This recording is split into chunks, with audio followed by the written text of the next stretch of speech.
39 అంటే సంతానం, 49 అంటే సంతోషం. 39 ఆంధ్రప్రదేశ్ తెలంగాణ.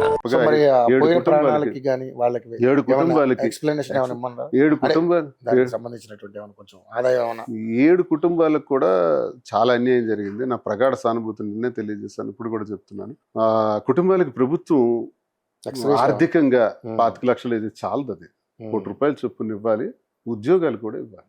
ఆయా కుటుంబాల్లో ఉన్నటువంటి వాళ్ళకి వెంటనే ప్రభుత్వ రంగంలో ఉద్యోగాలు కల్పిస్తే న్యాయం చేసిన వాళ్ళ కొంత ప్రాణాలు తెచ్చిపెట్టలేం. ప్రాణాలు మన వల్ల కాదు. జరిగిన సంఘటన వెంటనే టెక్నికల్ గా కన్స్ట్రక్షన్స్ ఉండాలి, స్ట్రక్చర్స్ వేయాలి. ఇక నుంచి అయినా సరే ఇలాంటి ప్రమాదాలు జరగబోయే పరిస్థితి ఏ దేవాలయాల్లో ఉన్నాయో కూడా ప్రభుత్వం ఇప్పుడు చెక్ చేసుకోవాలి. ఇప్పుడు ప్రభుత్వంలో ఇలాంటి నిమిషంలో ఆలోచిస్తాం, మళ్ళీ అన్ని దేవాలయాలకు ఒకసారి లెటర్స్ వెళ్తాయి. ఈ రోజే గవర్నమెంట్ నుంచి అన్ని దేవాలయాలకు వెళ్ళిపోతాయి లెటర్స్. ప్రతి దేవాలయం దగ్గరికి వెళ్ళి అధికారి గోడ చెక్ చేస్తాడు. ఈ రోజు నువ్వు గోడే చెక్ చేస్తున్నావు, స్టెప్స్ చెక్ చేయి, బోర్స్ చెక్ చేయి, ఆ లోపల ఉన్నటువంటి స్ట్రక్చర్స్ అన్ని కూడా చెక్ చేయి. అది అక్కడ ప్రమాదం జరుగుతుంది, అవన్నీ పడుతుంటాయి, అవన్నీ చెక్ చేయాలి, అన్ని చెక్ చేయాలి. నీ బాధ్యత అది. అవన్నీ చేయనప్పుడు ఇలాంటి ప్రమాదాలు జరుగుతాయి. కాబట్టి అన్నిటిపైన పర్యవేక్షణ చేయవలసినటువంటి బాధ్యత గవర్నమెంట్కి ఉంది. అందుకే గవర్నమెంట్ బాడీ ఫామ్ చేస్తుంది. ఆ బాడీ ఏం చేస్తున్నారు? ఫైనల్గా సార్, ఇక ఇప్పుడు మీ పదవీ కాలం ఇంక 2 సంవత్సరాలు ఉంది. సో మరి ఈ పదవిని కూడా తొలగించే అవకాశం ఉందంటారు. వాళ్ళకి అవకాశం ఉందా, లేకపోతే దీన్ని ఎవరు అంటే ఈ సస్పెన్షన్ పదవిని చేయడానికి కానీ నాకైతే ఒకటి ఉంది, రిజైన్ చేసేద్దామని ఉంది. మాస్టర్ మైండ్స్ కామర్స్ చదవాలనుకునే 10th ఇంటర్ విద్యార్థుల తొలి ఎంపిక.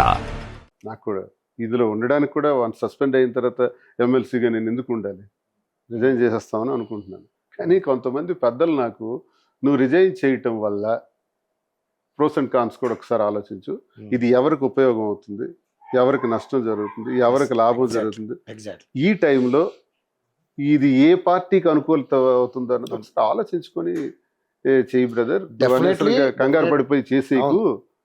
నీకు జగన్ ఇచ్చారు, జగన్కు నువ్వున్నావు, మీ ఇద్దరు అనుబంధం ఒకటి కదా. ఇప్పుడు ఎవడి వల్ల నీకు రాలేదు, వస్తే జగన్మోహన్ రెడ్డి గారి వల్ల వచ్చింది.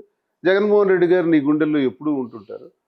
ఆయనకి నువ్వంటే అభిమానం, నీవంటే ఆయనకి అభిమానం ఉంది. కాబట్టి ఆ పదవి గురించి చేసి ఏదైనా నిర్ణయం తీసుకునేటప్పుడు ఆలోచించి చెయ్యి అని పెద్దలు అన్నారు.